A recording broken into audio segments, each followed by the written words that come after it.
Hello everyone.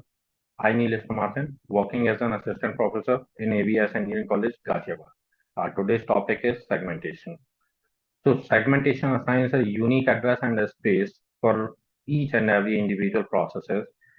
It is as same as allocating a specific cells for a specific book genres. By using such techniques, we allocate spaces peacefully coexisting processes without disturbing each other. Segmentation keeps processes separate yet interconnected and leading to smoother operations. In this, we divide the whole processes into various parts such as the stack, heap, data, and process.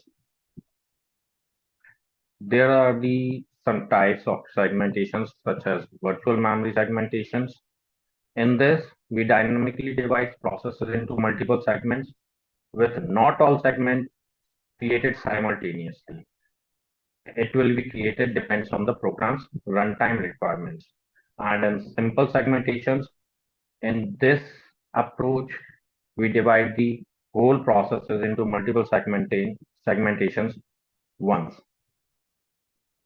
And during a program's execution, it may scatter these segments across memory, leading to non-contiguous storage locations.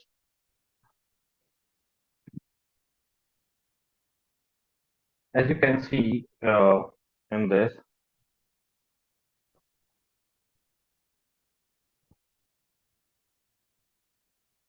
there are various segments such as main program is segment 0, library functions segment 1, stack segment 2, procedures 2 is segment 3, and procedure 1 is segment 4. So all those segments are stored inside the logical address space, and there exists a segment table which contains what the base address and limit for that very segment.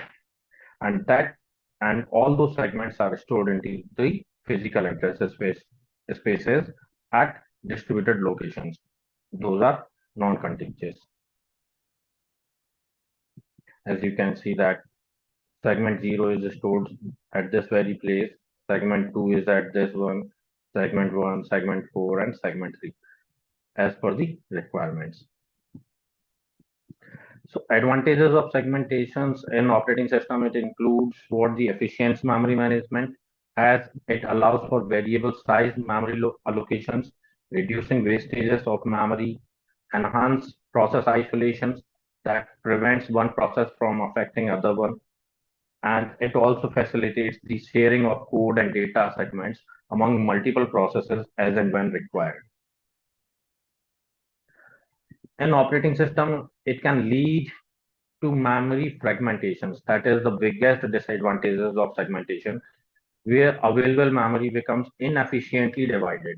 It demands complex hardware and software supports, contribute to system intricacy, security risks also increases as emerge due to the unauthorized segment access.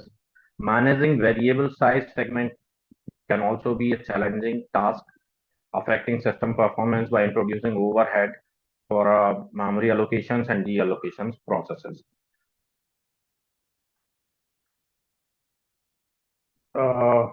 Let us take an example. For each of the four processes, P1 till P4, the total size of KBs and the number of segments are given as per the table.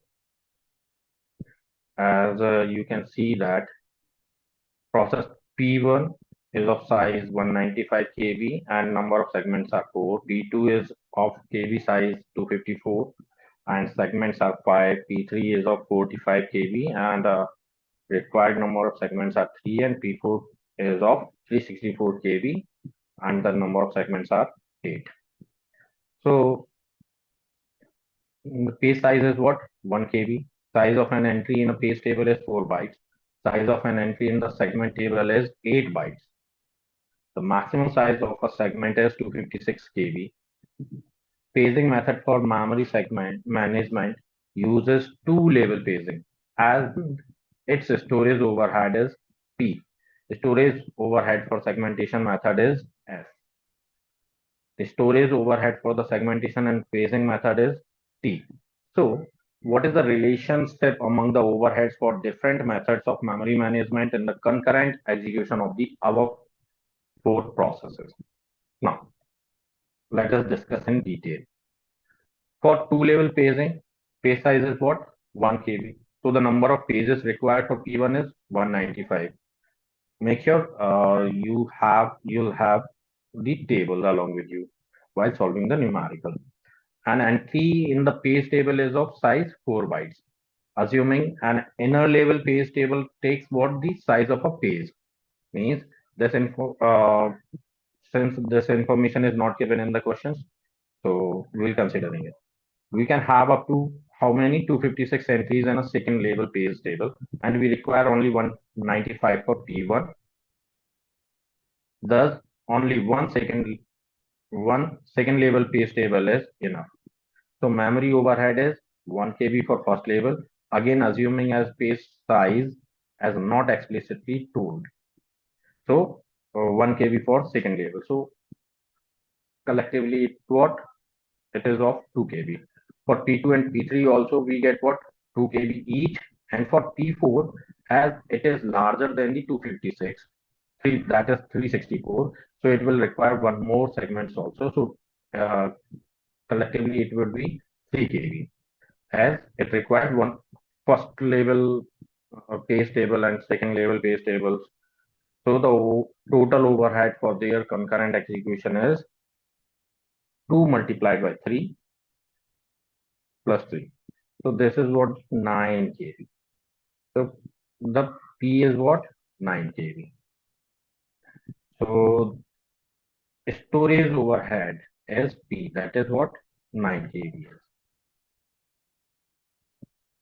Now what we have to calculate is segmentation method using.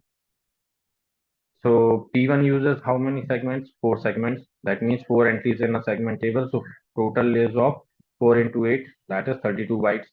Similarly, P2, P3 and P4 we will get what? 5 by 8, 5 by 8, 3 by 8 and 8 by 8 bytes respectively. So the total bytes would be 160 bytes. So S would be what? 160 bytes. So S is what the segmentation method is. So storage overhead using segmentation method is would be 160 bytes. For segmentation with paging, so here what we are using is segmentation along with paging that we'll discuss in the later part. So here in first segment, then page. So we need what the page table size, and we are given the maximum size of a segment is what? 256 KB, and page size is of what? 1 KB. So the required 256 entries in a page table. So the total size of the page table would be 256 by 4, 1024 bytes. Now for P1, we require one segment table of size 32 bytes plus 4 page tables of size 1 KB. So the 4 segments similarly, for P2, 40 bytes and 5 KB, 24 bytes and 3 KB, 64 bytes and 8 KB. So the total overhead would be is 20640 bytes.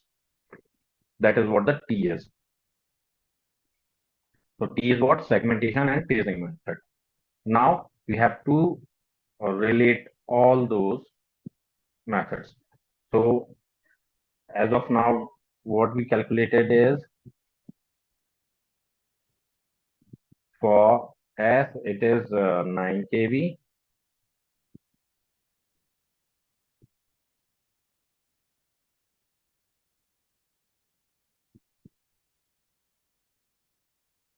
And for P, it is of 1024.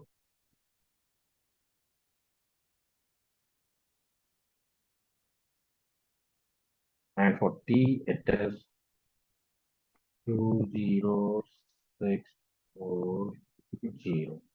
So as you can see that the relationship in all is S is lesser than T is lesser than T.